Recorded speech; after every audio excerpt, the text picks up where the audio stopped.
just give you a few highlights of the collection system. We have developed a bit of a momentum, and I wouldn't want to slow the pace, but we just need to, highlight the next steps in terms of what we are doing beyond the public education side of things.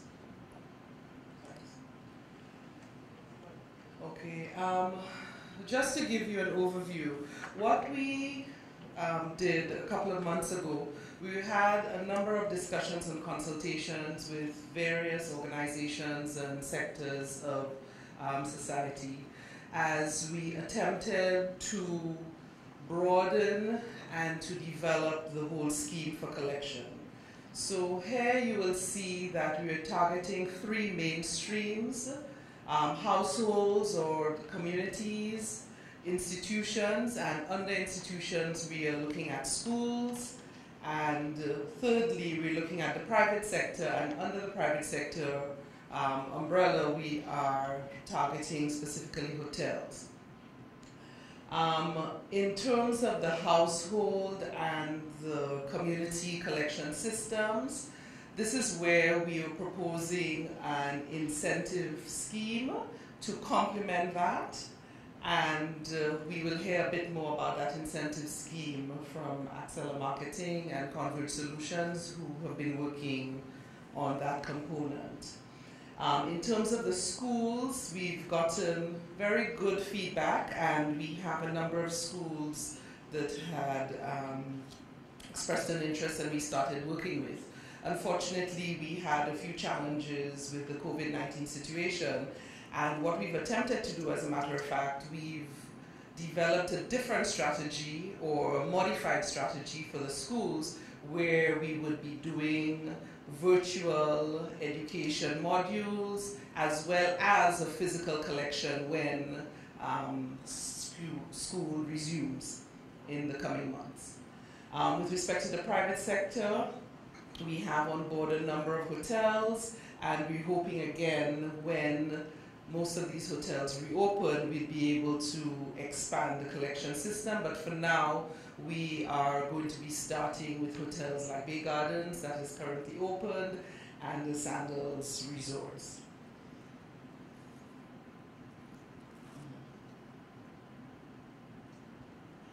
As it relates to the collection system,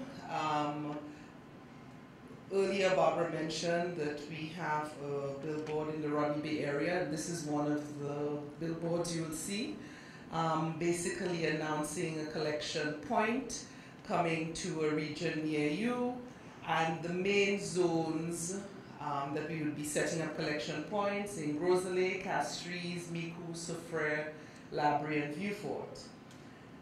We have been working with various organizations, and the model really is not for the RePLAST project to set up a point and to actually undertake the collection activity.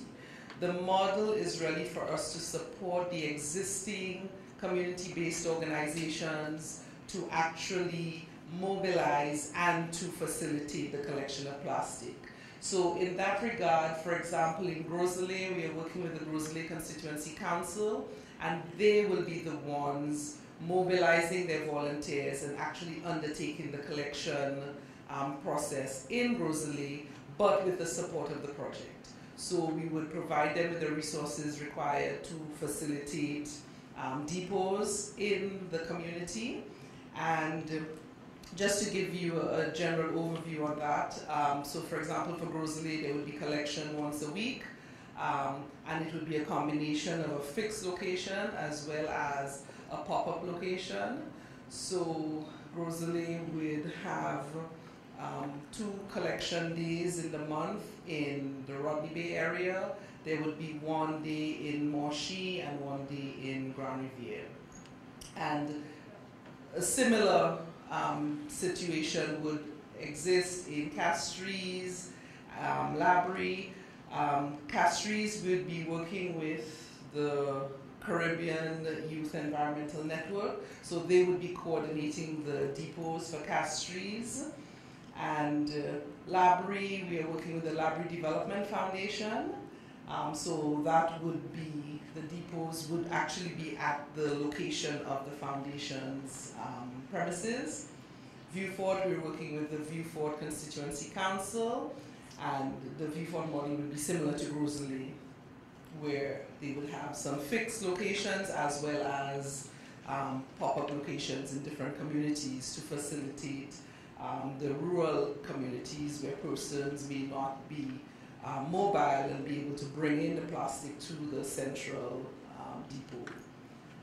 So essentially for the community collections, that is what we are hoping to roll out in Rosalie, Castries, Labrie, and Vieux Fort. Micoud and Soufrière are also included.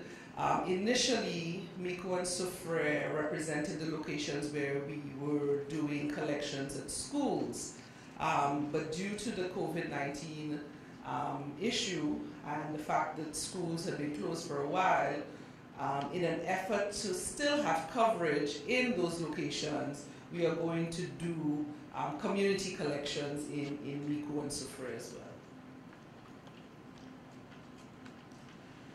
Okay, so I would have highlighted the organizations that we are going to be working with respect to the communities. With respect to schools, we're looking at 2 schools, Micoud Primary and Secondary, a few schools in Soufrière, St. Mary's College, St. Louis Community College. Those identified here are not the complete list of institutions and organizations that are part of the program. These would have just been part of the first phase.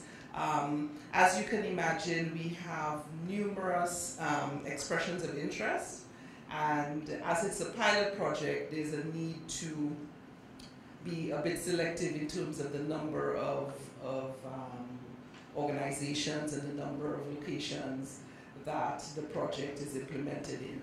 But it speaks volumes to the fact that the project would be expanded in the future. One of the components of our project is really looking at the lessons learned in the pilot and to be able to replicate this project in other OECS territories, and also to develop recommendations for Saint Lucia for expansion and full rollout throughout the island of this recycling initiative. So essentially, this is the planning horizon that we are looking at, and we are very encouraged by the support that has been pledged to date, and even the presence of all of you here is very encouraging. We have persons from all sectors, I would say, of society, so this is not just a public initiative, it's not just a government initiative, but it's really a Saint Lucian initiative. Thank you very much.